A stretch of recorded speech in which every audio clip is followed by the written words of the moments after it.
How's it going, everybody? Welcome to another episode of the James Loud Podcast. And today our special guest is Tracy, the founder of the Lotus Church in Oakland. How are you doing today, Tracy? Great. Thank you for having me. Thank you for coming on the show. We met on 420 this year, which was a serendipitous day for me because my friend passed, and 420 being what it was like a really special day. Mm-hmm. So it was really nice meeting you on 420, and I'm so glad you finally made it on the show. Thank you. Thank you for having me. Yeah, SF Weed Week, that was a really cool day. I mean, we got to meet a lot of people, new people, see familiar faces that we've known in the industry just for the past years that we've been a part of it.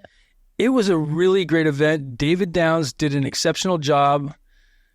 I had a really good time there, and I think it was set up really well. There was the perfect amount of people. It wasn't too crazy. Mm-hmm. It wasn't too mellow. It was just right.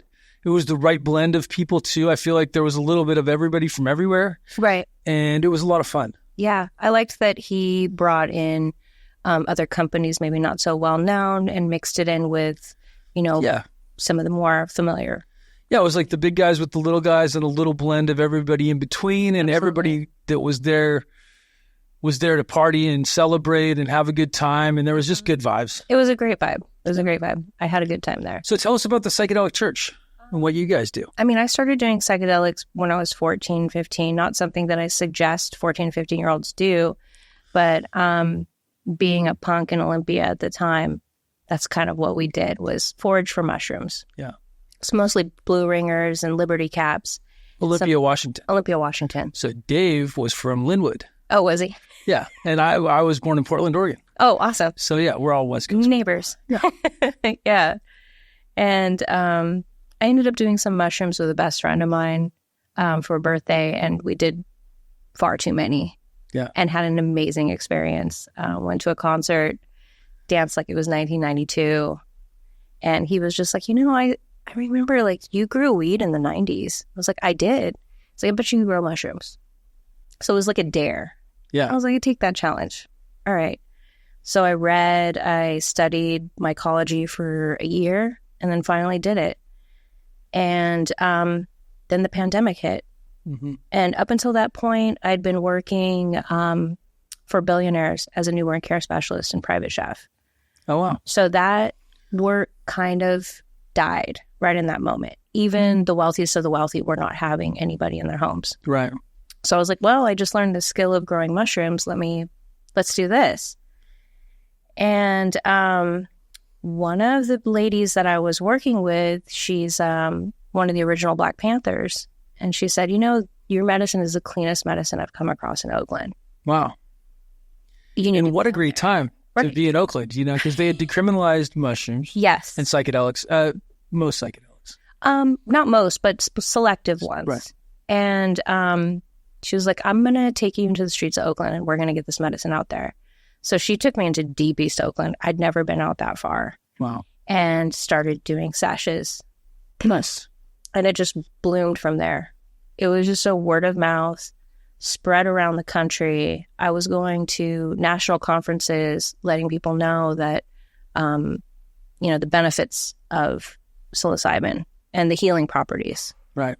And so many people came back to me with the positive, immediate results of their use of psilocybin. And I started doing more research, and I realized this is something that's going to be transformative for everybody. Mm-hmm. And it shouldn't be relegated to just a select few people that can afford it. Yeah. And so that's when I started to think about paths to getting medicine to people, and doing it in a legal way, in a way that celebrates the medicine. And a church seems like the best path. Totally. So it's a community space.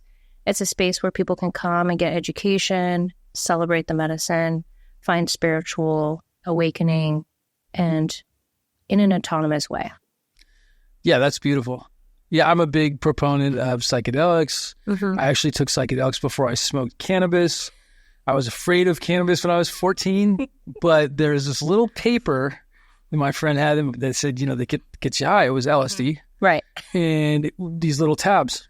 And I had done that probably 10 times before I smoked. And I'm like, that's an opposite way. It's such the opposite of most people. I was running cross country. I was worried about my lungs and smoke. Okay. And I guess I wasn't that smart as a kid, but, I tried different things, and that was definitely like the psychedelics opened me up to everything else. And the possibilities of other stuff. And it's an amazing thing. And I think used correctly, it can be a life-changing experience. And psilocybin, and the thing is especially psilocybin and LSD and some of these other compounds, I feel like it's transformative right away. Like you get direct effect that can be life-changing. Once you go there, you can never go back. Right. And I think that can be a really amazing thing, especially fear and anxiety and some of the things that you can get over with it. 100%, especially with people with severe depression. Yeah. I've had multiple people come to me and just cry at the table and like, you saved my life. Like I literally wanted to die that day. And someone gave me some of your capsules and it reversed my entire way of thinking. Yeah. And when you have something that transformative and that immediate, there are so many people. I mean, we see it here in the streets of Oakland every day. The level of desperation, the lack of mental health treatment for a lot of people. How can you look at that and just turn your head? And when you come to the realization that psilocybin is something that's going to heal a lot of people, why would you deny that? Absolutely. I mean, I feel like it was just like, all this stuff, we even CBD was kind of looked at negatively, until Sanjay Gupta came up and said, look, these kids are getting cured. But for instance, mushrooms, I have a friend, he has severe migraines, and the only cure is psilocybin mushrooms. Right. Literally the only cure. And he has to take a pretty big dose, but he does it. He actually knows how to regulate it. So when it's coming on, he takes it before it hits him hard, and then he doesn't get the severe migraines. And how can you say that's wrong? That's my big argument is how can you say that somebody's health shouldn't be in their own hands if it's not hurting anybody else and it's beneficial? How can you say that's bad? Right. And there's studies that now, from Ivy League institutions and other reputable universities around the world, that it regenerates neuron growth. And so we live in like this fear-based culture of like, don't hurt yourself by doing just anything. Anything can do that. Right. So finding out that psilocybin reverses it and actually regenerates neuron growth, it's huge. It's huge for people with CTE, NFL players with brain damage, right? People with Alzheimer's, people with postpartum depression, people with, And we're just scratching the surface. No, then that's the thing. It's like, it's incredible. Like we still have so much to learn. Yeah, there's so much potential for it. And so what we do know is that it helps people with addictions and it helps people with depression. And that's the main thing that we're dealing with in the United States right now. Right. So. Well, we live in a fear-based society, and I think a lot of religions are founded around fear, and unfortunately. Right. And so we live in this fear-based society that you should be afraid of stuff, and you should be afraid, and I think that drives Western religions. Western religions. Yeah, for sure. Western religions, unfortunately. Yeah. And I don't think all of those religions were founded and meant to be like that. I think that it evolved to be like that over time. Because it's a control mechanism. It's a control mechanism for the masses. Right. And the same with, government control over plant medicine, period. Yeah. Because they want to push their own agenda. Right. And so they instill fear into people, fear for profit. Right. 100%. And so I've made it my mission to create this safe space where I don't push an agenda. I don't push a dogma. I'm not pushing a specific, philosophy. It's a space where people can come and find their own spiritual path, or they can find their own healing. We just provide the cleanest medicine for you to do that. And we also have avenues if you're looking for a therapist or if you're looking for a ceremony. I love the fact that it's self-exploration, right? Yes. At the end of the day, we all need to explore what works for us because our body chemistries are so uniquely different. And I feel like there's no one-size-fits-all solution for any of our problems because we're all so uniquely different. And it's beautiful if you can go and start exploring what works for you and finding out what doesn't work is a great way to find out what works. It's a process of elimination. But with that, you have to be careful too. Yeah, extremely careful. But that's why, having a guide, having somebody who can help show you the way. And, I think microdose is now a thing. And when I was a kid, there was no microdose. We used to eat eighths of mushrooms pretty regularly. Yeah. And quarters of, I mean, we didn't even the most I ate was a quarter when I was a kid. We didn't weigh it. We just picked them and made tea and drank it. Or we would just eat it right out. Out of the forest. Tea. I like tea the best, though. For me personally, I like the tea because it doesn't mess up my stomach as much. Whereas if certain types of mushrooms really mess my stomach, but I like mushrooms for public speaking. Believe it or not, I think it's a great way. But I've done microdose and I've done a little bit more than microdose, and I learned that you got to tone it back.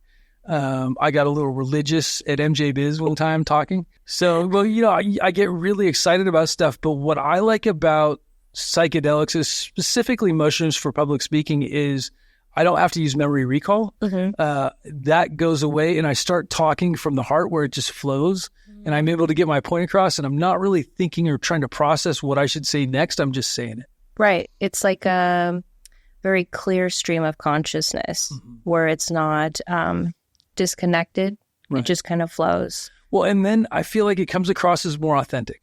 And so some of these shows, I take microdoses. Some of them I don't. It just depends on the individual show. Right. So, and I love that. And that's, the self-exploration side where I'm like exploring what works for me and what doesn't. And there's so many compounds now. Before we had like 3 or 4.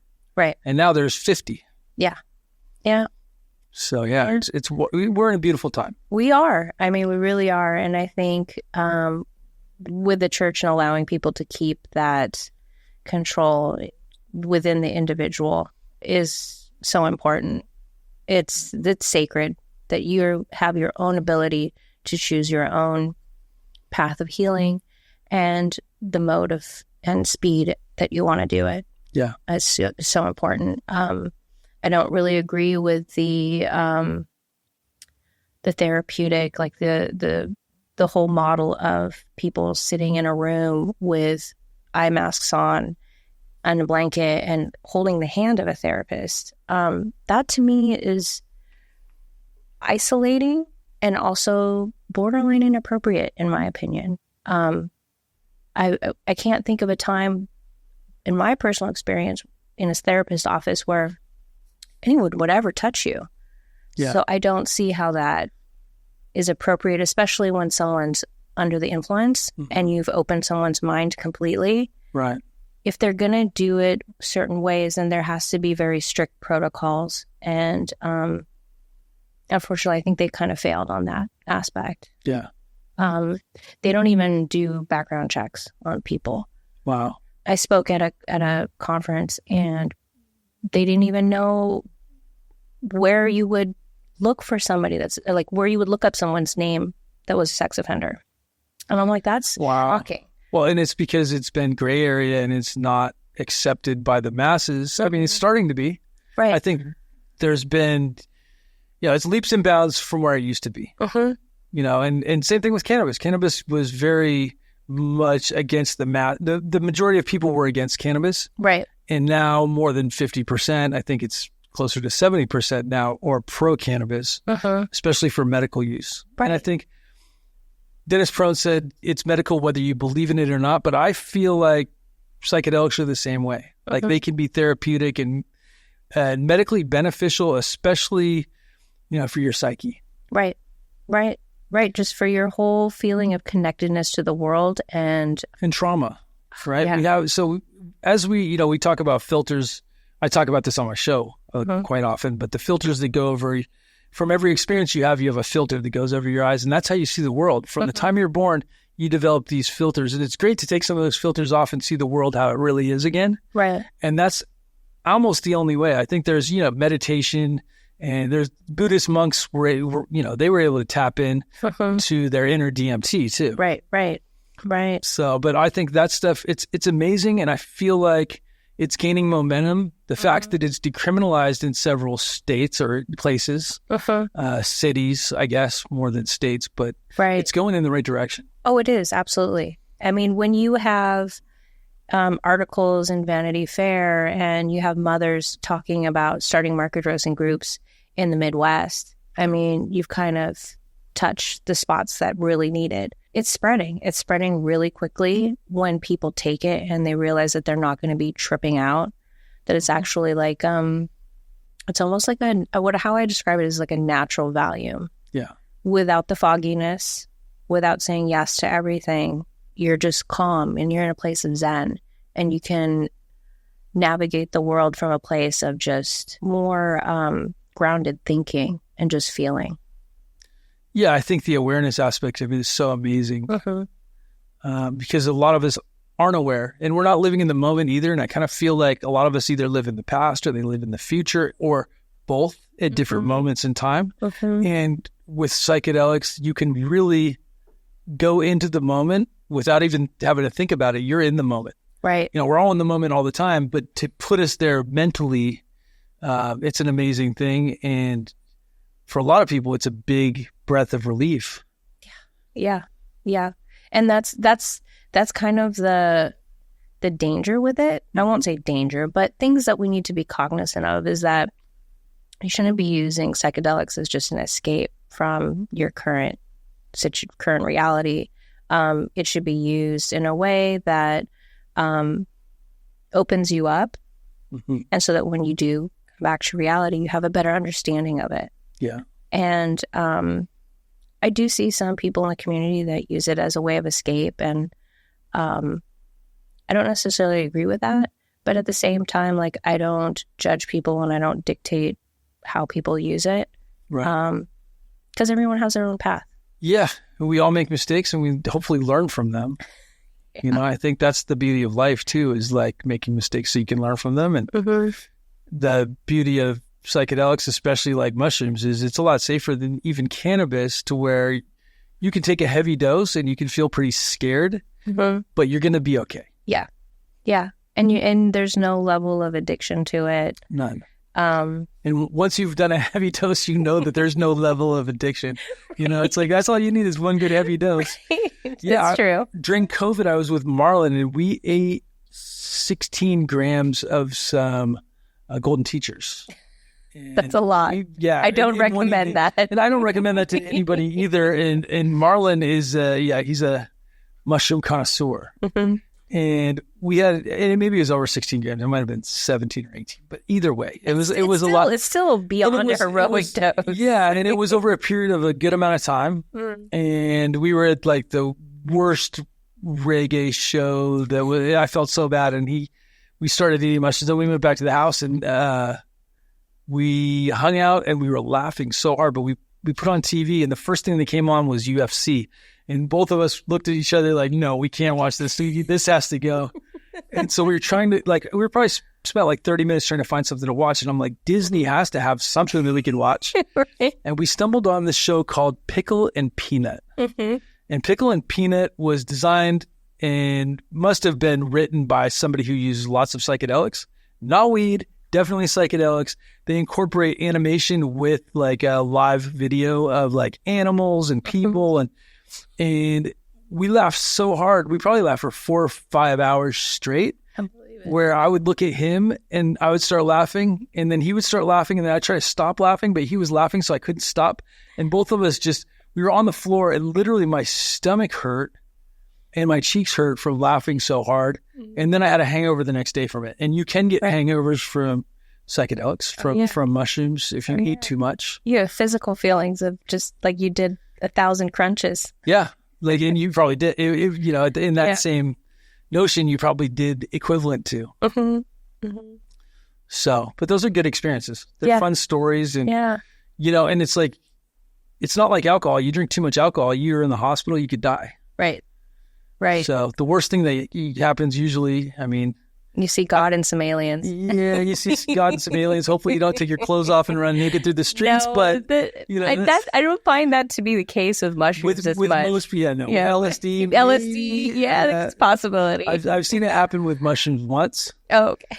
But usually it's the LSD. And I think it was a combination of mushrooms and alcohol that maybe had, pushed somebody over the limit. One of my friends when we were younger. Yeah. But yeah, there's always great stories about people on psychedelics. And yeah. So yeah, I think there's such an amazing thing, and I wish everybody had the opportunity in their life to experience them. Yeah. So, it's not for everybody though. You're right. It's not for everybody. It's not. Like if you have been diagnosed with schizophrenia, or if your family, like one of your immediate family members has schizophrenia, you should never do psilocybin. Because if you don't have the symptoms of it and you do psilocybin, it could trigger that. Well, I think cannabis can also do that. I'm not sure about that, but yeah, I think cannabis would do. So yeah, I mean, I think there's something for everybody, and maybe it's not psychedelics for everybody, and maybe marijuana, cannabis isn't for everybody either. Right. But the fact is that there's only a few people that can't do that. I mean, schizophrenia, epilepsy, and high blood pressure, diabetes. Yeah. And everyone that leaves a wide range of other people that can do it and should. Yeah, and people that have had trauma, it's a great way to see if it can help with your trauma. I think it's, Yeah, I agree. Under certain circumstances, yes. Directly after a traumatic experience, probably not the best. No, I mean, childhood trauma, it's good. Yeah. I think childhood 100%. Trauma is good, and we all have childhood trauma. Everybody does. If you don't think you have childhood trauma, you're probably wrong. Yeah, you do. There's very few people I know that don't. I mean, I don't know anybody actually that doesn't have some form of childhood trauma. Right. And everyone's idea of what is traumatic is different. So, I don't think you can judge like, oh, your trauma wasn't as severe as mine or whatever. Right. It's all individual, and I think that psilocybin is super healing on whatever range of trauma it is. Yeah. So, do you guys do any form of like mescaline or anything else like cactus? No, we don't. San Pedro, that's what we do have it from time to time. Like we do have vendors that come through that do have cacti plant medicine, but it's not something that we regularly offer there. Yeah. I'm a big fan of all of it. Sounds like it. Yeah, I mean, I know my stuff to a degree, but I enjoy it. And the thing is when I saw the legal pathway for psilocybin coming down, I had friends that are like, you should breed psilocybin because you can do breeding and selection to a degree with psilocybin. And I said, no, thank you. That's not my thing. That's my thing. I'm a cannabis guy. I've been fighting for cannabis my whole life. Right. And believing in the plant, and I believe that that's my plant. And I love being on the sidelines and watching all my other friends win. And all seeing the trials and tribulations going on, because it's not easy. It's not as easy as people thought in the beginning. I saw a lot of people dive in, invest a lot of money, lose a lot of money, and I'm just excited being on the sidelines and being able to try these things. So now there's like mushroom gummies. There was never mushroom gummies growing up. We had like maybe mushroom chocolate. Somebody would make some chocolates that had them in there. Right. Or they ground up, but the level of quality is just amazing, how far it's come, and the different varieties of stuff that you can get. I mean, I think they have sprays now. They have, sublingual. They have gummies, they have chocolate, they have all kinds of stuff, and you name it, they probably got it. As far as whatever you can think of, just like cannabis edibles. Right. I haven't seen a beverage yet, but I bet you it's either coming or it's already out. There's a beverage already. Yeah. We have a beverage at our location. I know where I'm coming from. It's a powdered drink, but yeah. Is it in the cap and then it comes in 2 tubes? Yeah, and then you mix it. Oh, nice. Yeah. Really cool. Yeah, and I love it because I feel like eating mushrooms isn't for everybody, because it's like cardboard and sunflower seeds. That's how I describe eating actual dry mushrooms. Some of them taste shitty, some of them don't. But they shouldn't taste shitty. They shouldn't.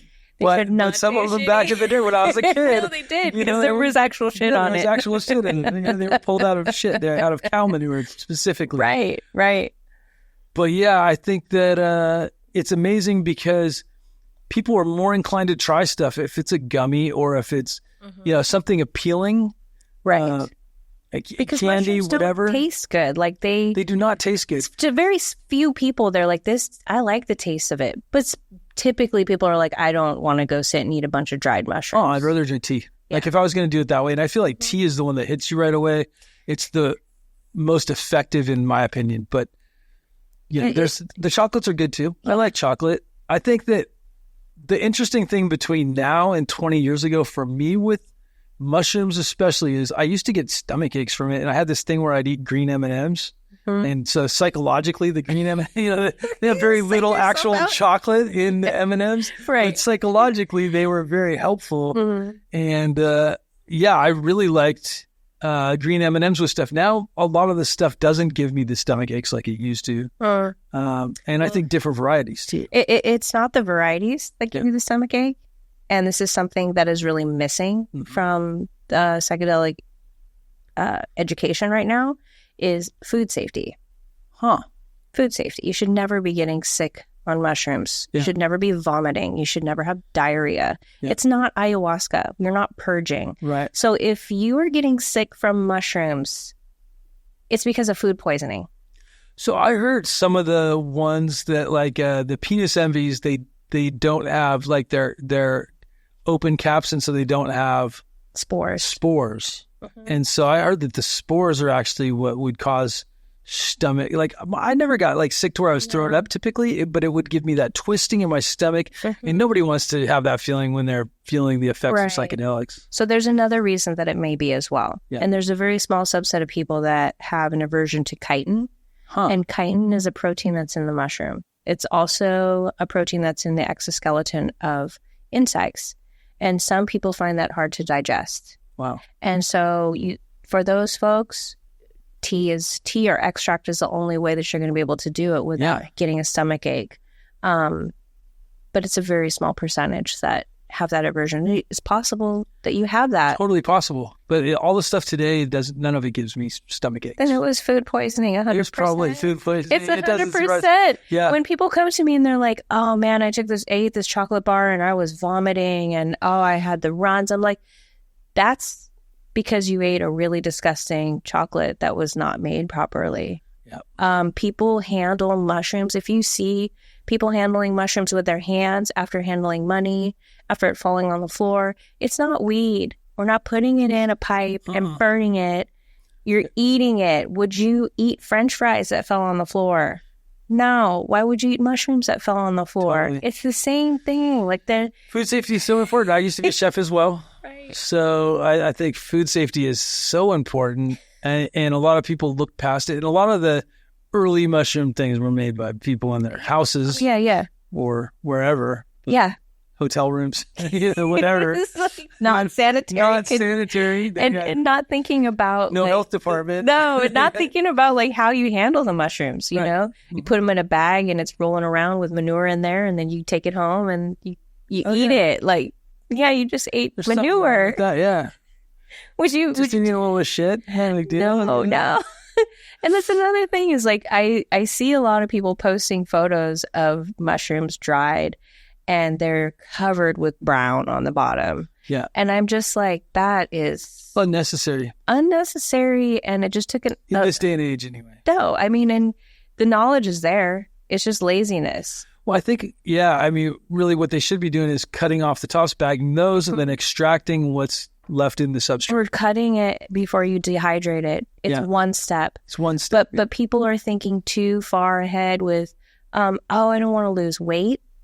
Yeah, they're worried with their yields.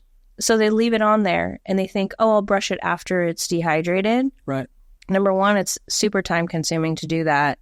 And the amount of substrate that you leave on it is negligible. Yeah. So just cut it and dehydrate it. Like it doesn't have to be so dirty.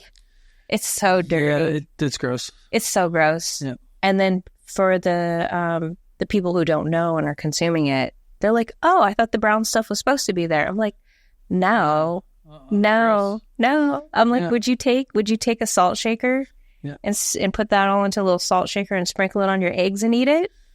No. Probably not. So then don't eat it off the bottom of a mushroom. Yeah, it's interesting, the world, and this is because we're just in the infancy of legalization. I think a lot. You look at where cannabis is now, especially with packaging and with safety standards in rec. Right. And I'm not saying it's perfect, but it's safer than any other ag product, actually. It's tested heavier. In some ways, that's unfortunate. In other ways, it's great. Do you feel like it's fail-proof? Do you think stuff slips through the cracks? Absolutely, stuff slips through the cracks. And you can spray stuff that is not necessarily good. Right. Even though it's Omri listed, does not necessarily mean it's good, especially if you spray it at the end. And yeah, you might be able to pass testing, but that doesn't mean you're creating a product that's still good for people to consume just because it's Omri listed. Right. And I think people need to get out of that mindset, and I think there's a lot of preventative stuff people can do, especially with cannabis, that so they don't have to spray, or they have to spray at a very minimum amount. And, the less you spray, especially if you're making extract from it, the less you spray, the better. So, but we do have a safe product. I think that the product, and I think a lot of people that were using things like Avid, most of those people are gone. They don't have businesses anymore. I'm not familiar with it at all. So I grew in 96 to 06, and then I got out. So all this new stuff, like I'm just getting re-educated. Yeah, so there's all kinds of stuff that you can spray to, it's like spraying Roundup on your plants. Yeah. Nasty.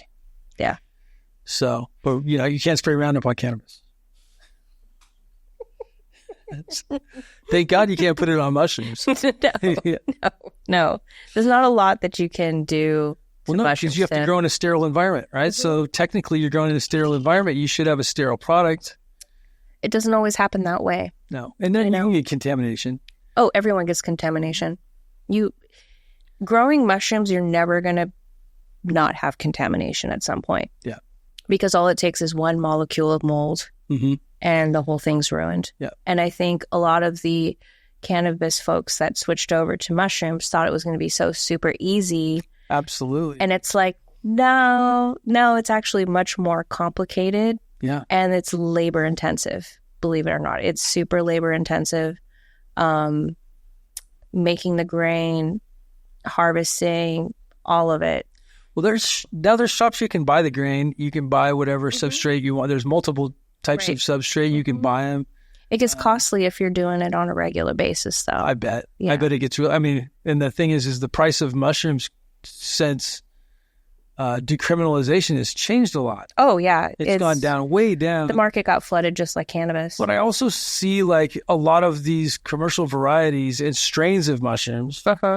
And I think that I'm very particular on what I like, especially if I'm making teas. I like specifically golden teachers in larger amounts because I always feel so good. But like the penis envy is not my cup of tea. Not mine either. But it's a very there's a few. There's like some turkey, these big giant ones, and it's like they're made for yield, and I think they're made for commercial production. And they're as far as like I'm all about effect with mushrooms. At the end of the day, it's for me. It's all about effect. How does it make me feel? Does it make me feel better? Do I feel clear? Do I feel introverted? Right. Because sometimes I'll feel introverted and not social at all, and I want to be alone and not want to talk to people, or like I can't talk to people. They want to talk to me, and I can't like talk. You've taken too much. Taken too much, or taking the right amount, and you're in the wrong environment. Exactly. That too. Yeah. That too. There are so many varieties of mushrooms. Psilocybin. There used to be believed that a cube is a cube is a cube. Like no matter what it is, it's all just going to give you the same experience, and that's just not the case. No. What I've noticed is that there are some that don't give you visuals, just body high, and you just feel like zen, just calm. Right. And then there are other ones that are hyper visual and not social. Yeah. So it's more for like somebody that's trying to do meditation. And then like penis envy is like natural LSD. It's not for everybody. No, it's like it's 5x strength wise. 2 to 3. Yeah. Yeah, but I feel like for golden teachers, it's like a 5X. Oh yeah, no, golden teachers is like it's like the beginners, it's like the training wheels. But I just love. But so for me, it's like I like Thai Cubenzis too. Oh, those are great too. I like those a lot. But the golden teachers just always make me feel good. Yeah. Right? So like, I go back to that a lot of times because I love the good feeling. Right. I think the penis envies is like, even though 0.1 microdose doesn't feel like a microdose. It's not. It's genuinely not. Yeah. I find it hard to believe when people are like, I'm going to microdose on penis envy. I'm like, that's just very rare. Yeah. We have some gummies from North Oakland, and they were like, oh, there's 250 milligrams in each gummy. I was like, oh, okay.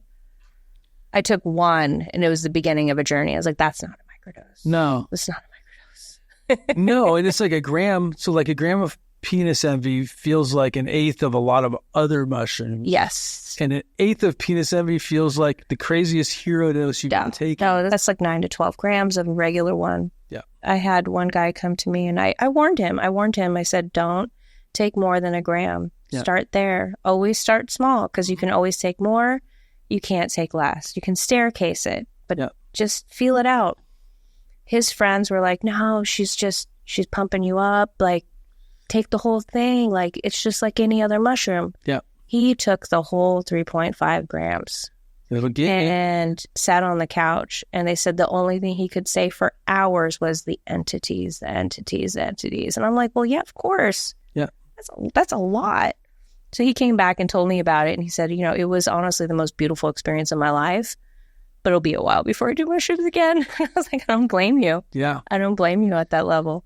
Well, and so I call it the full melt experience, where like you get it from DMT. I actually, the first time I had it was from nitrous oxide, which is very different. I've gone down different paths than a lot of people. Very different. So in Oakland off 880, there's a pottery shop. Everybody knows the pottery shop. Well, there was a rave back in maybe 90 something. And someone had a tank in the VIP room, and my friend was the one throwing the party. And so I got a big punching ball thing of nitrous. And there was a big, like, beanbag chair. And I decided to go. So I was like, that looks like a big, perfect chair to go sit and suck on this balloon. And I'm not a big nitrous guy now or anything, but I did it then. And I got this full melt experience. And I don't know how long I was gone. It just like very DMT, DMT-like. Don't know how long I was gone. I came back, tried to gather all my friends around because I wanted to explain everything because I understood everything. And the second I tried to start putting it into words, you can't verbalize where you go or what happened. But at the end, all I could say is we're all going to be okay. And that's stuck with me through life. And that's like one of those life-changing things where it's like, we're all going to be okay no matter what. Whatever happens here, whatever happens to us on this plane, we're all going to be okay. And that was my big takeaway. And I'm lucky I got that at a very young age because I've always felt like, I've been a fuck up part of my life and I've done stupid stuff and I've done a lot of great stuff. But the one takeaway is that we're all going to be okay. Yeah. Yeah. And if everybody felt that way, how much better could the world be? It's just, it's a different mindset. I think I felt that in Cuba when I was there multiple times, that it was a feeling of just living day by day. Yeah. Because you didn't have any worries about where your food's coming from, where you're, it's just very by the day. Right. I've never experienced that anywhere else. Barcelona is the same way. Florence is too. I believe it. Yeah. My parents were in Florence this last couple months ago. It's great there. Every place in the world, there's like something I know I want to try food-wise. Like the Roman pizza that's square. Oh, they're so good. Yeah. They are so good. I like Detroit pizza. So I'm like, Roman pizza, and I've had it. It's so good. Yeah. It's delicious. And the ingredients they use are just... Well, the bread in Europe is so different. I feel like it agrees with my stomach more. Like that's another one. I don't... The grain here doesn't agree with me like over in Europe. I'm fine, but not here. Same with the tomatoes for me. Yeah. I had acid reflux so bad, couldn't eat tomato sauce. Go to Italy, I can eat tomato sauce every day, no problems. Yeah, they use a lot of tomatoes in Italy. So, and tomatoes are great. I love tomatoes. They do. I like growing my own tomatoes. It's one of my favorite things to grow besides cannabis. Right. Interesting. Yeah. Well, they grow similar in a lot of ways. That's what we used to tell the hydro stores we were growing. Totally. We had to come talk about tomatoes. And they'd be like, tomatoes, right? Yeah, Berkeley Indoor Garden, you could not go in there to talk to somebody unless you talked about tomatoes and vegetables. You could not. You had to be in code. In the 90s, it was like such a big deal.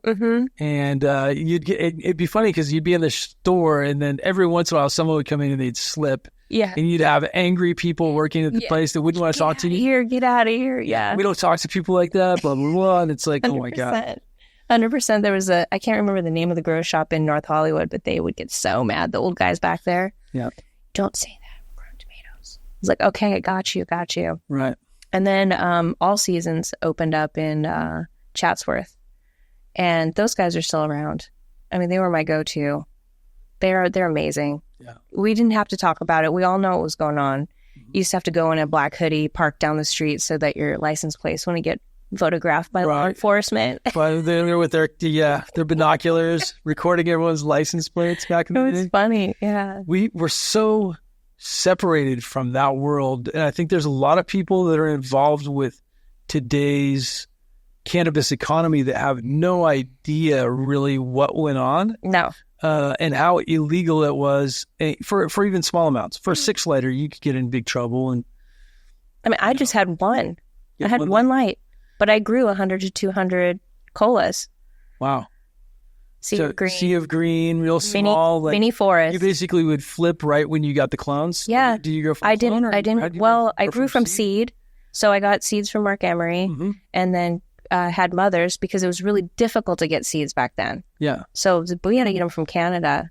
Sometimes they would make it and sometimes they wouldn't. Yeah. So then I had mothers always in the High Times magazine, you got his number from there and then... Oh, yeah. Yeah. This is before email even. This is before email. Yeah. Like you had to send an SAE. Yeah. Yeah. Crazy. Yeah, it's so funny. SASE, yeah. SASE, yeah. Strange world, it's like people like before email, how would you communicate? It's like, well, there was addresses. You could, if you didn't have a phone number, you could write someone a letter. You get the phone book. The Yellow Pages are like, Yellow Pages, what's that? It's a book that had all everybody's phone numbers. Yeah. And now I don't even know what the Yellow Pages look like. I mean, everything is on, I do know what it looks like. It's yellowpages.com. It is. So yeah, save some paper. It's funny. Yeah, it was a scary time growing in the 90s, especially in LA. I lived in San Fernando Valley and I grew in apartment buildings. Yeah. Like 1 or 2 bedrooms, just blow them out and slept in the living room. Did they have carbon filters back then? Yeah, I think they just come out. Yeah, they had just come out in the 90s. I mean, I remember when they first came out and they didn't really work all that well in my garage. They didn't work that well back then either. Yeah. The whole apartment complex smelled like weed. Multiple people were growing? No. Just you? Just me. But I kept my day job. Right. I was a nanny or I was working at the preschool and my ex was in construction. So we didn't drive flashy cars. Right. You blame it on the weird neighbor. You're like, just roll were you then? No, but nobody knew it was us. Yeah. Because we would come and go. Totally not fit the profile. No. Yeah. And they're like, maybe it's the Russians. Oh, maybe it's probably the kids down there. Yeah. Maybe it's the Israelis on the top floor. Yeah. Like, never assumed that it was us. I mean, it's the Serbs. Yeah. It's definitely the Serbs. Yeah. I mean, it's so crazy how people think that. But it was dangerous. It was absolutely dangerous. And nobody would dare call the police or anything because the only people that were really growing were people that were really ready to die for it. Yeah. And so it was super dangerous. I mean, there was a time where one of the gangs found out that we were growing. And luckily, we were on the other side of the street, so our zip code was not in their territory. Yeah. But we had to stay up every night with a loaded 45. Wow. Waiting to get executed by some gang that may come through the door. Right. And that's when you realize, like... Over a 1-lighter. Yeah. Over a 1-lighter. Yeah. I had a 1-lighter. I had a Phototron. That was my first indoor. It was with a Phototron. So from High Times magazine, right? That were in the back of High Times. High Times magazine was really cool. I mean, that was where I got my inspiration from as a kid. At a very young age, probably too young for some parents to want their kids to be into that kind of stuff. But I think there was worse things to inspire to do. Oh gosh, we're the generation of Faces of Death. VHS going around. You know what I mean? Like there's so much stuff that was worse. Faces of Death. There was the bum fights. Oh my God. I've been accused of. Oh, this is a funny rumor.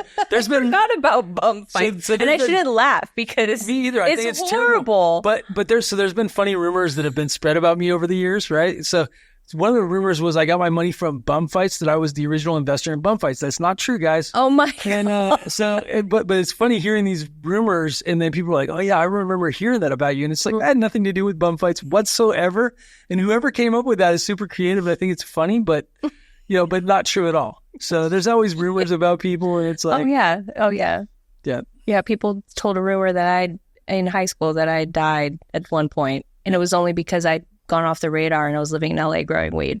Yeah, they said that I got run over by a train, and I was like, oh, that's great. Yeah, no, I'm still alive. Yeah, I had a friend that I had thought he died in Desert Storm, and for 20 years I thought he was dead, and then he appeared on Facebook. I'm like, well, fuck, he's not dead. So yeah, I used to party at his house all the time. I can't believe it. Like, I'd been feeling bad about this guy, like, and not to laugh or anything, right. But like, it's funny how rumors happen, and then social media exacerbates stuff. Oh, social media is so gross. I mean, the level of egos that we get out of the cannabis industry over a couple tens of thousands of followers is just wild to me. It's wild. Yeah, I mean, let's spend a lot of our, I just posted it the other day, but let's spend a lot of our time every day arguing with people we know about stuff that doesn't even matter. Yeah. And that's pretty much what it is. I mean, the thing is it's the most amazing, beautiful, and disgusting thing all at the same time. And it's really how you use it. Yeah. And I feel like it can be used. It's a tool, just like anything else, but it can be abused. It can be used incorrectly, and it can basically feed your ego and make you think that you're whatever. God or whatever. Think you're different than who you really are. Right. And sometimes we just need to be grounded and realize that we're all, one guy, I told him that we're all equal. We're all the same. And that's, in my opinion, we're all equal. And I don't care who you are. And he said, well, that's like giving participation awards. And I'm like, that's not what I mean. It's very different. I mean, we're all equal on a spiritual level. We're all equal on a physical level. I mean, you could talk about, as far as like participation awards being a bad thing. And I think they are. I think that we live in this world where participation awards. But as far as us being equal, men and women being equal, it doesn't matter what race, what color, what sex, any of that stuff. I mean, I think that we should all be treated equal. We all have a right to be here. We were all born here. We didn't have a nobody's choice. Better than anybody. And so I think that's a big problem, is that a lot of people start thinking they're better. Well, I'm a better grower, or I'm a better this. Right. But it's all subjective. Yeah. And none of that stuff really matters. At the same time, it doesn't. I'm not better than anybody, and nobody's better than me. And as long as you can go, and that's something my father really instilled from a young age, is you're not better than anybody. Right. But also, nobody's better than you. Right. And so the more you can think like that, and I think we want to strive to be better. We want to strive to be better than ourselves, not better than other people. And I think that's where it gets lost. Right. Is like, even though you're competing in whatever you're competing, really you're just competing against yourself. Even if you're on a team, you're just trying to do the best you can do to be a better person every day. So hopefully over time you become a lot better. There needs to be a lot of humbling in the cannabis community. Psychedelics will do that. Psychedelics will do that. I hope they do more mushrooms. Yeah. The last year and a half, being a fly on the wall and doing some networking in the cannabis industry, I was really kind of appalled. The level of misogyny, just the bullying, the online bullying.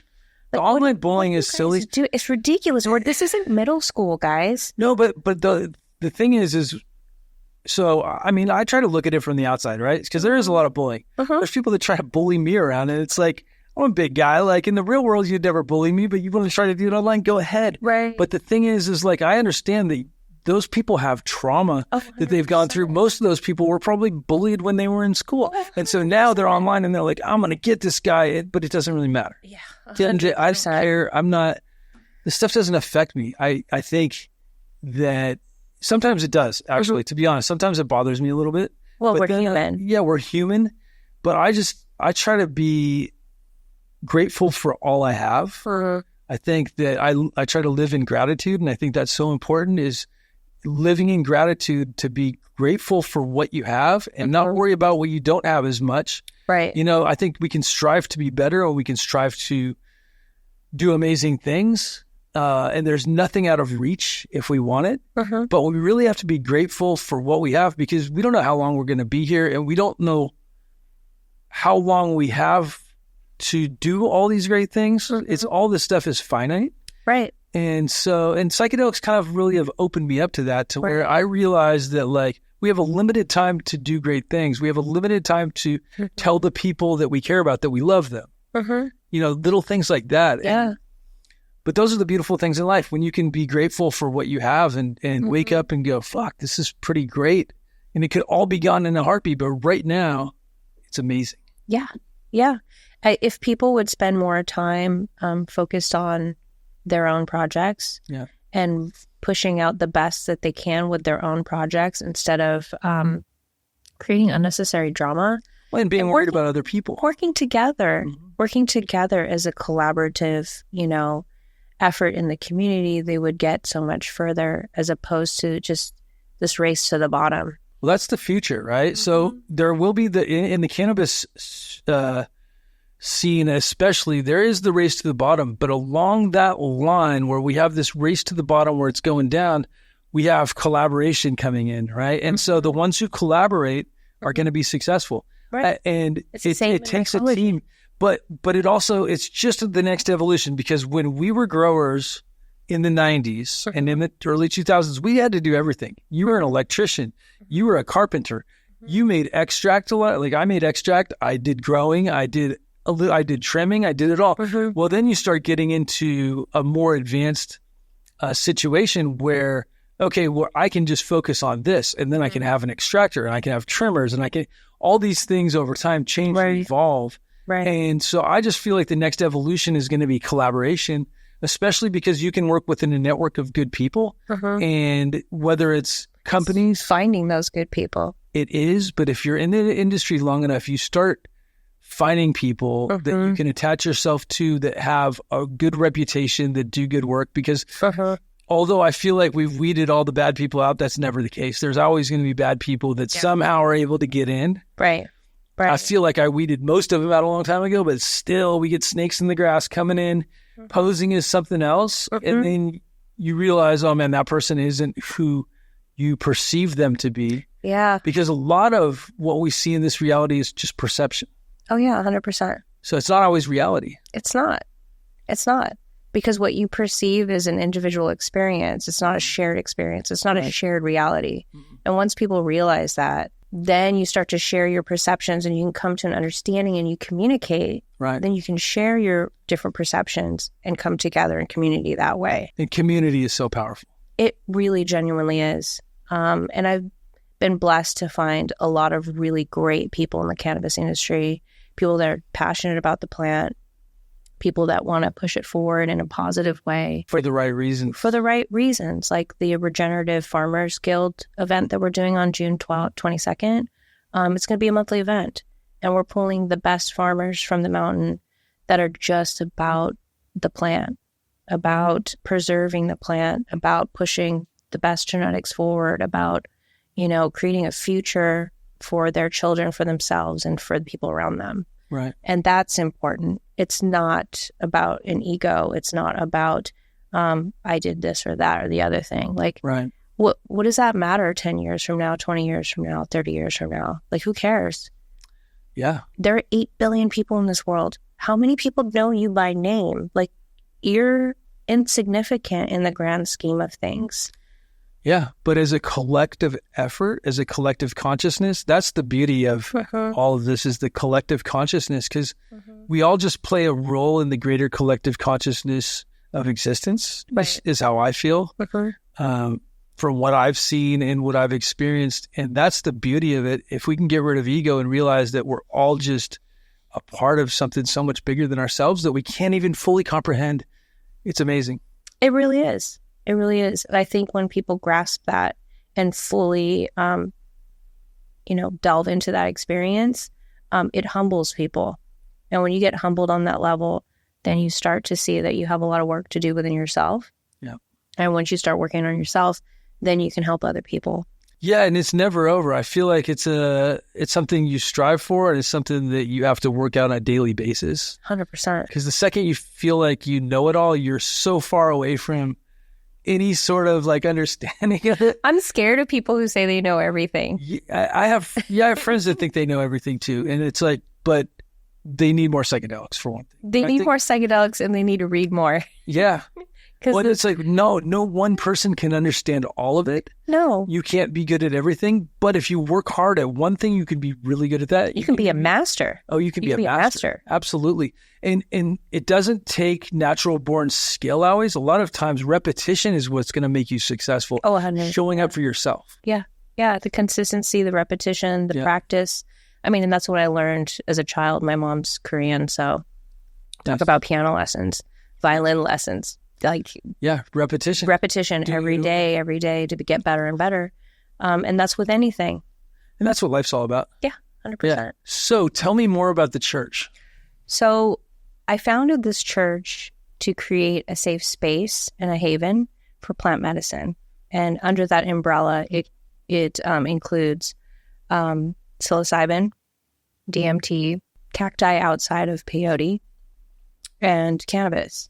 People use these products or sacraments to heal themselves for spiritual purposes. And my goal is to have the cleanest plant medicine available to people so that they can find that path.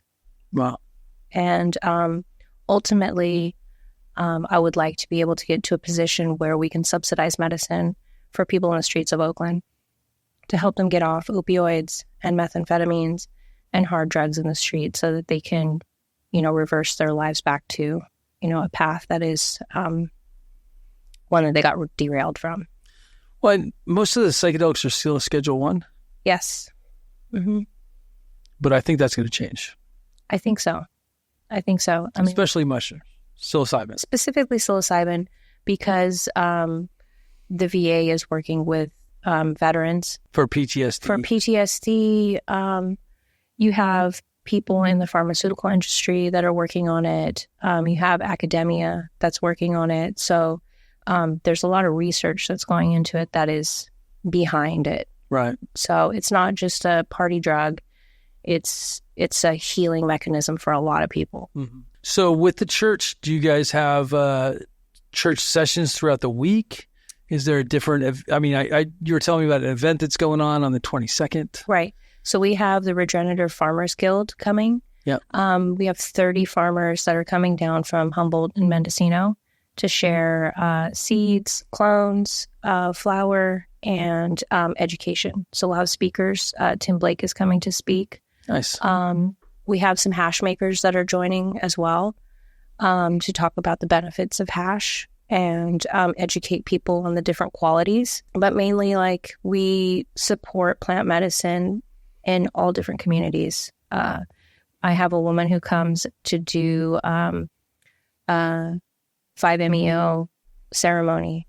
So that, and we have neuroscientists and psychiatrists and psychologists that come through to do integration. And they teach people how to take the medicine on a microdose and integrate it into their lives and talk about the science behind it. So when you're talking 5-MeO, for people that aren't familiar that are watching the podcast and they're hearing it for the first time, are we talking about bufo? Mm-hmm. Toad venom? Yes. Specifically? Yes. And so she's a spiritual healer. She's a ceremony holder. She has extensive experience in that. So I'm not a spiritual healer. So I pass that off to people who have the expertise in that. But the San Pedro, that's a great one. It is. Yeah, that's another one that'll get your stomach turning. So we have a guy who's a cacti expert who comes through and does vending, and he wants to do a class on grafting and talk about extraction and all the benefits of it as well. Wow, that's really cool. Mm-hmm. Yeah, and the funny thing is San Pedro is one of those ones where you see it growing randomly in Berkeley and Oakland. Driving by people's houses, there's these big San Pedro cactus. Mm-hmm. So all over the U.S. You can get it at Home Depot. Yeah. So it's very common. Yeah. So yeah, people don't even know they have it going, and they got that magic growing right in their front yard. Right. It's just a cool looking plant. Yeah. Yeah, it's really beautiful. I mean, cactus just in general is amazing. Mm-hmm. Yeah. I mean, our main focus is mushrooms, just because that's where my expertise is. Right. We do provide genetics and grow kits and teach people how to grow their own medicine, because it's not just about being a dispensary model. You know, we're more of like a community space where we give education, and we want people to be able to do it on their own. So if someone wants to come to church on Sunday? We all have events typically. Day. Yeah. Is it every day, or you guys? Not every day. We have like 2 or 3 days a week we have events. We do have an event called Dabs and Doodles, which is we open up the doors for free to street artists, graffiti artists. They come and share hash, and we'll have a couple vendors, and it's just a very chill environment. Those graffiti artists, those writers all like smoking hash. Yes. It seems like not all of them, because we had the luminaries and only one out of the 3 guys actually smoked. Right. But the ones I know, a lot of them like hash. They like hash. They like mushrooms. Yeah, rosin and mushrooms too, yeah. Yeah. We just had an event with the Lord's crew. And so they painted the auxiliary building. Oh, wow. We did an art show. So we do a lot of things that are community-based. Right. Right. And so church is counterculture, community-based. Yes. Gotta love it. Yes. Just getting the message of what mushrooms do out there in maybe a less than orthodox way. But I don't focus on just one subset of people. But this isn't just for the 1% that can afford like a $15,000 ceremony. This is for everybody. And we're losing people in all communities. Well, it's sad that it's been commercialized, right? That at least that's my feeling, is that part of it is sad that it's been commercialized to where people feel they have to go away for the healing. And maybe there is benefit to that, and I think it's great. Right. But I think Burning Man has kind of changed too over the years. I went a long, long time ago, and it was completely different. Not that there's anything wrong, and I don't know because I haven't gone. But I see people flying in jets and helicopters, like especially helicopters, and it's like that was never a thing 20 years ago. Right. And then ayahuasca ceremonies were probably, your flight. That's all you pretty much had to pay for, because everything else was so inexpensive. And now it's a commercial business. And so they've commercialized the healing. And not that there's anything wrong with commercializing stuff, but I feel like you take away part of the magic too with it. And it makes it so that only very few people have access to it. Right. And then you take away access, and that's where you lose the magic. Because it's for everybody. It is for everybody. And that's why I think it's awesome that Oregon decriminalized statewide. I don't think I heard they're reversing that, by the way. I bet they are. I think it's crazy that they did that to me. I think it's great that they did it in some ways, but meth, being able to possess drugs like meth or even small amounts, like I think those things need to be off the streets, personally. No, 100%. I don't see any value in meth. No, heroin, fentanyl. There's no value in that. No, and it takes away from society. It doesn't help people. It destroys lives. It's not positive. No, it's not. It's not. And psilocybin is proven to help reverse that crisis. I think it makes the world a better place, to be honest. Yeah. I think there's a handful of cannabis makes the world a better place. That's why I'm doing what I do. That's what I love about it, is that it makes the world a better place. And there's things that contribute to making society better, and there's things that take away from it. Right. And I think that these hard drugs, they take away from it. And, the fact that Oregon just went across the board and said, we're going to do everything for possession is okay. I think that's a little crazy. I think we need, I don't know about putting people in jail that are addicts. Yeah. I think maybe that's not the solution, but I think therapy and treatment and solutions. We need solutions for those people. So homeless solutions. I think one of the biggest problems is our homeless problem. Right. Solving that, I don't know what the answer is, because everybody's like, well, it's a bad thing. And it's like, what's the solution? I think it's so complicated that there's not just one answer. It's over a long period of time. It took us a long time to get to this point where we have tents in Oakland on bridges. Right. There's communities of homeless people. It took us a long time to get to this point. My parents were friends with a guy who basically starved himself to make a point for months and months and months to bring attention to the fact that we weren't it was all mentally ill people. The majority of people that are homeless are mentally ill. And I would say that that's still the case, but it's not all the case. I mean, it's California. It's a rough time out there. It's expensive. And we don't have enough of solutions. And, there's a lot of countries that have solutions for homeless. You were talking about Cuba. Yeah. You don't see homeless people in Cuba, Scandinavian countries. They have solutions for these things, and they're thought of because the government cares about their people. I'd like to think that people in our government care about people, but as a whole, it's tough. It's tough to look at our government saying that they care about people, and then you see people homeless in Oakland and San Francisco. And I do think there's politicians that care. I honestly do think there are good politicians and bad politicians, and it's not just bad across the board, but it's perception. I mean, when you're going down the street in Oakland, it's hard to think good about anybody that has any sort of say on anything when there's people living in tents in communities, and there's people getting robbed and beaten and killed in Oakland in the streets. And Oakland's the worst it's ever been that I remember, at least in my lifetime as an adult. It's honestly the roughest it's ever been. Yeah. I volunteered for 2 years with Punks with Lunch, which is a nonprofit that my friend Alejandra started almost 8 years ago. Nice. And every Sunday we would go out and do harm reduction, meals and clothing and hygiene. And 2 years, it took a toll on me. When I started volunteering, it was at the beginning of gentrification in West Oakland. So in the beginning, you would just see mostly people addicted to drugs, mental health issues, runaways, kids that got misplaced after the foster care system let them go. And then over those 2 years, you started seeing families. You started seeing working parents with kids living in tents because they got evicted. It's the economy that's the catalyst to all of this. The lack of healthcare, the lack of education, the lack of just a living wage. Nobody can live off of $15 an hour in Oakland. No, and 15 isn't worth what 15 was before. No. You look at the value of the dollar is depreciated so much over the period. It's not the houses are more, they're more expensive, right? But it's not like they're worth more. No. It's because the value of the dollar is much less. Yeah. And we haven't matched the salaries because you used to be able to be a janitor in the 50s and 60s, and you could still earn a living wage and buy a house off of that salary. Right. And it's just changed so much. And I like to think that it's getting better, but I feel like it's still going to get worse before it gets better. Yeah.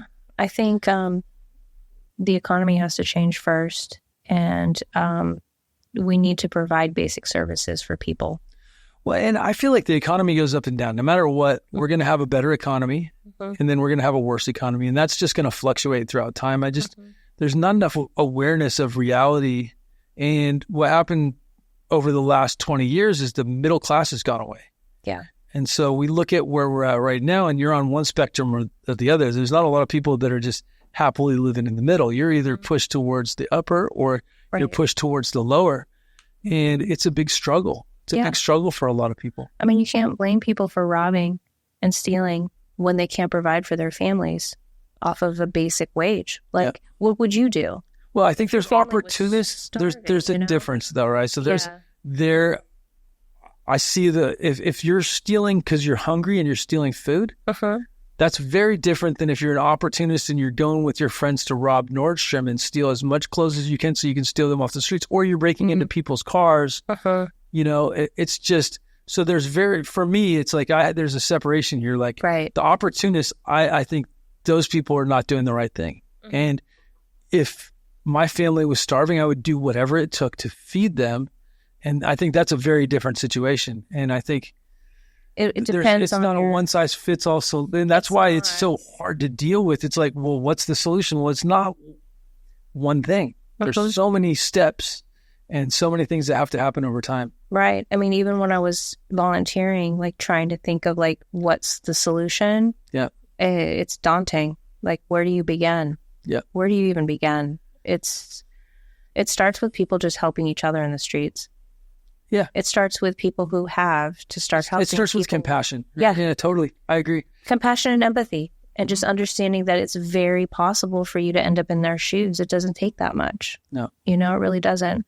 And when people get that into perspective and you start humanizing the people on the street as opposed to seeing them as throwaway people, and understanding that they are people's family, they are people's loved ones, and start to treat them that way, then it changes. It changes. Yeah. Yeah. I mean, I guess that's the beauty of living in Oakland, is the exposure too. I mean, it puts the world into perspective, unfortunately. And I don't know what's going to happen. I really, all I know is that the one thing constant is change. And so it's not going to stay the same no matter what. We're changing and evolving. People thought I was going to be easy money in the cannabis industry forever. They thought it was easy money in the mushroom business. They thought it was going to be easy money. No, and it was for the people in the beginning. There were some people that crushed it, but that was a very short window. And I would say the real reason why I wasn't excited to get into mushrooms is because I realized, like, when I take mushrooms, if I take a big dose, I don't want to take it for a long time. Right. I smoke weed every day. Right. I'll puff on some. When I go home, I smoke. And whereas mushrooms, I do selectively. And over the period of the last 33 years, I've done it in waves throughout my life. Right. It's never been a constant, even when I did the microdosing. And so it has a ceiling to it, whereas cannabis can at least keep growing. There's definitely a ceiling to the amount of mushrooms. I mean, we still haven't reached that ceiling. It's going to be a long time before you reach it, but there is a ceiling, and it's because of awareness. Like, the more people that are aware of it, the more people that will try it and benefit from it.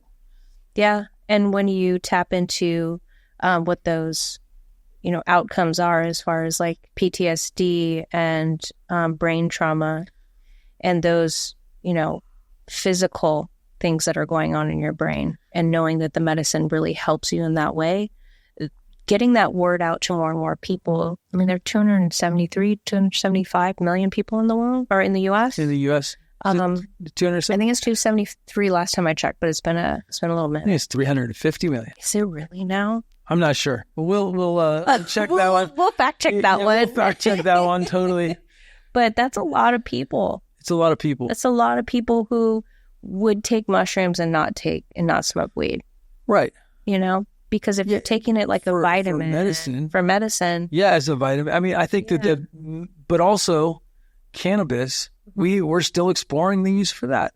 So I think plant medicine we're just scratching the surface of it, and we're going back, and this is a long time coming. Yeah. And I think it's going to go back to a lot of plant-based medicine. We're going to look at stuff and go, this is actually better and more suitable. It has less side effects, way less dangerous. Right. And, I think it'll be custom tailored too. Just, we know of all these cannabinoids, and we know of all these terpenes, and we're talking about flavorants and other things, and how they work with the entourage effect together. And so we're just scratching the surface on how do we apply this medicine. And the best part of changing the scheduling to Schedule 3 is now we can do more research. And so once they go from Schedule 1 with psilocybin to Schedule 2 or 3 or 4 or whatever they change it to, we'll be able to do even more research and clinical trials. Right. And that's where they start finding the magic. That's where they start finding, okay, well, this works great for this. And now we've solved the problem. My fear with that, though, is that pharmaceutical companies will take over and control it all. I agree. But I try not to live in fear. Right. So my biggest thing is, like, because I'm always scared of that with the cannabis industry, that I know what's coming.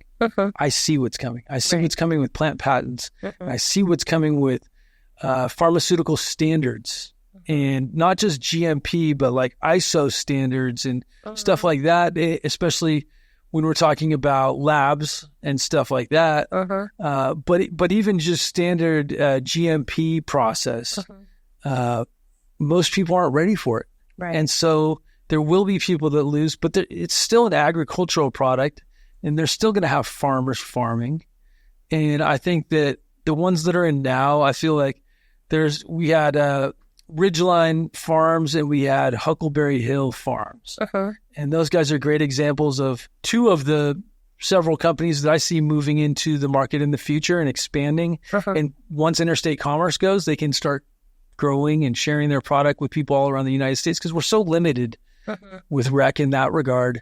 And that's going to change. And that excites me. Yeah. And so even though there is like a little bit of fear of the pharmaceutical takeover and how that's going to impact us, I'm not as worried about that when I see guys like Johnny from Huckleberry Hill Farm, who has a cultivar that makes you feel absolutely amazing.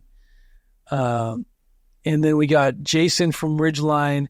He's got the latest and greatest, and he's doing mixed light. He's also doing outdoor, but his mixed light stuff is comparable to indoor, and it's the future. And so we're evolving. And what happens with the pharmaceutical industry? Yeah, they're going to try to take. They want to take. People want to take over. That's how it's the human nature to want to own it, to want to take it all, for it to all be mine. That's the human nature in people, and we need to get away from that a little bit and try to share more. It's American.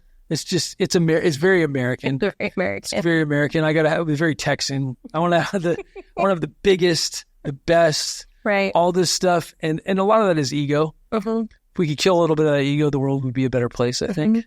100%. Because, I think the other thing is we live in excess in the United States, especially in the United States. You don't see it in Europe quite as much, although we are definitely influencing them. There's more overweight people in Europe than there ever has been. And there's fast food restaurants all over Europe too now. And, we got the Nikes and they got the influence. But I feel like everything goes in waves. So we're going to go through this, and then we're going to go through good periods. And, I think a lot of stuff skips generations too. So like hard workers, sometimes parents are really hard workers. They want to work so hard that their kids have an easy life. Yeah. Right. And that's not necessarily the good way, because then their kids are going to have an easy life, but they might not have money for their kids. So their kids are going to have to suffer. So it skips a generation, and then their kids become hard workers, and so on and so forth forever.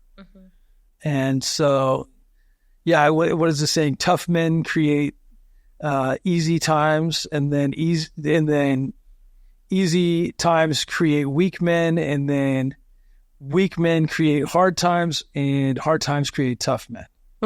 And so that pattern, like many things, it's a pattern that goes on. And we go through these fluctuations, just like the economy going up and down. Right.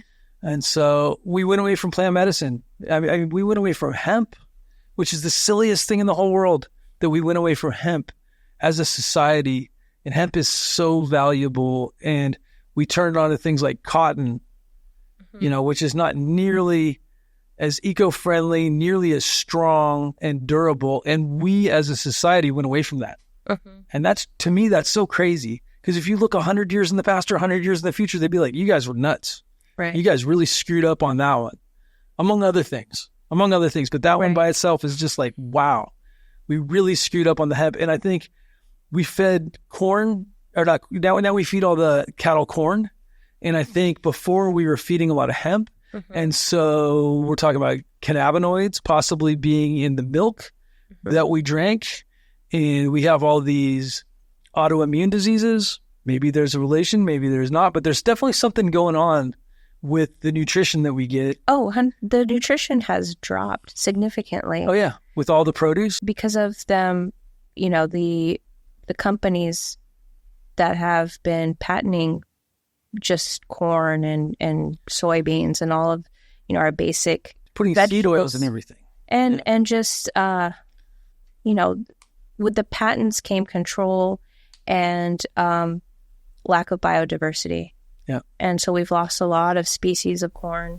We've lost everything. Of tomatoes. It's all, we have 4 types of tomatoes in the store? It's crazy. If that, bananas, we have 2. So that's a huge contributing factor to the lack of nutrition in the food. And it's scary. It's scary. I try not to talk about, scary things or fear-based models, but when you have the knowledge of the biopiracy that's going on and the patenting of life, and that control being in the hands of very few people, you need to have people with boots on the ground that are working against that and preserving genetics and preserving the diversity of all different kinds of plants and species, because that's the future of life on Earth. Future of our children and our children's children and their children. And that's what Americans don't generally think about, is generational. They think of me right now and when I die, or who's going to take care of me when I die. And there is generational wealth to a small percentage, but if you look in other countries, the generational wealth is much bigger, where stuff is passed down through multiple generations. Asia especially. Like in Italy too. Yeah. You don't have a lot of homeless people in Italy because the properties are all passed to their children and homes stay in the family. It's not how it happens here in the U.S., unfortunately. Bass backwards. Yep. Seriously. Common sense isn't common anymore. But I think there's people, we're talking about it today. So at least there's that. At least we recognize it. We can talk about it.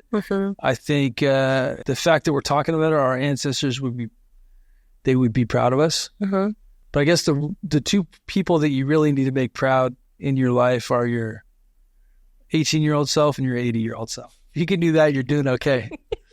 I think that's a good way to live. Yeah. That makes sense. So my 18-year-old self is super stoked on everything I've done. My 80-year-old self, we're working on that one. We'll see. But if I make it to 80, Right. But yeah. My 18-year-old self is like, yeah, it makes sense what you're doing right now. Totally. When I was 18, I had like tons of High Times magazines and I was all about it. Yeah. And the fact that I'm here now is just a blessing. Yeah. So, yeah. So one last question before you go. If there was one piece of advice for your younger self that you would give your younger self now after all you've experienced, what would that one thing be? Don't trust everyone so easily, and go with your intuition, and don't stop being generous despite people being negative or, I don't know, being bad. Yeah. I guess my 18-year-old self would just say to be careful who you trust, and, choose your friends wisely. Nice. That's all I can say, because I feel like that's great. And everybody has different answers and we get so much stuff. And I feel like we're going to have a show of just the answers of what people would tell their younger selves. And it's like, it's so great, especially the collective consciousness. Right. I'm sure people have said some, like, I don't know. I can't even imagine what other people would think. Yeah. Save your money. You got to say, that's a big one. Save your money. Don't do so many drugs so fast or so much. It's all going to be okay. It's all going to be okay. Yeah, we always bounce back. Yeah. Humans are resilient. You always resilient. Back. You will always bounce back. And usually when you bounce back higher than where you were before. Life is about lessons. Don't be afraid to fail. No. That's one of the biggest. For me, I think that's the biggest is don't ever be afraid to fail because you're going to keep, if you want to be successful, you're going to keep failing and you're going to keep getting up and doing it and then show up for yourself. I think that's the other big one is show up for yourself. Yeah. And I wish more kids could hear that sometimes you don't like doing stuff, but to be good at something, you have to do it a lot. You have to practice over and over. A natural born talent, it's not always going to get you there. But dedication to something is what it's all about, and commitment. So if people are interested in finding out more about you, where can they go? LotusChurch.com. Awesome. Become a member. And I just have a couple criteria, which is I make sure you're 21 and over and you're not on a sex offender registry. Nice. And then you're welcome to come. Excellent. What about social media? Do you have social media yet? We do. We have an Instagram. It's at Lotus Entheogenic Church. And you can find that on the website because it's kind of hard for some people to spell. So go to the website, lotuschurch.com, and the Facebook and the Instagram are there. And we have events all the time. We welcome the community to come out and check it out. It's pretty cool. It's pretty cool what we've got going on. Yeah, it sounds really cool. I can't wait to check it out. I'll try to be there on the 22nd. Yeah. So yeah, well, thank you very much for coming on the show. It's been a blast. Thank you for having me. It was fun. Great. Fun. We'll have to do this again sometime. Yes. At the church. Yeah. Come by the church. On mushrooms. Mushrooms? I'll do it on mushrooms. I'll be laughing the whole time. Yeah, I'll be on mushrooms. You don't have to be on mushrooms. I'll do the mushrooms. We'll do it now. All right. That sounds good. Okay. That sounds good. Thank you very much.